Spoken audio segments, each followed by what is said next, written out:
Mga kapuso, 38 days na lang at Pasko na.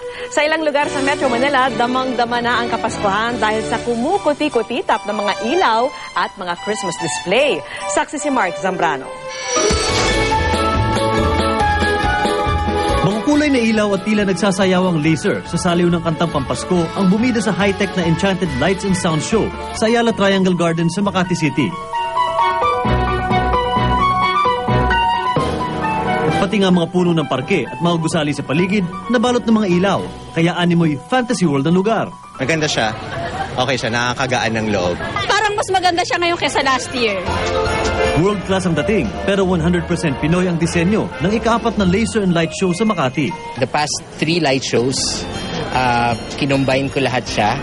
Tapos na-inspire ako dahil nagkakaroon ko lang ng sun. So isang inspiration niya na kailangan siya matuwa yung anak ko.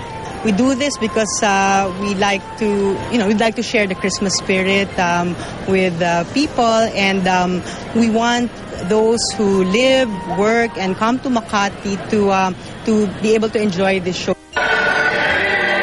Futuristic naman ang tema ng Moving Christmas on Display o COD ng Green Hills Shopping Center. Tulad noon, may kwento ang mga gumagalaw ng mga display ngayong taon. Ang pagbisitang isang mag-ina sa amang nawalay sa kanila sa Planet Green Hills. Patok na patok ang spaceship, mga robot at mga alien na bahagi ng kwento. Pero hindi pa rin nawala ang Belen na sentro ng display. Animoy Winter Wonderland naman ngayon ang base ng World Trade Center sa Pasay, kung saan binuksan ang taunang Noel Bazaar ngayong Biyernes. Tamang-tama ito sa mga namimili pa lang ng mga dekorasyong Pampasko, tulad ng mga Christmas wreath, Belen, snowman at angels. Meron din dito mga panregalo tulad ng mga damit at sapatos, pati mga bag at laruan.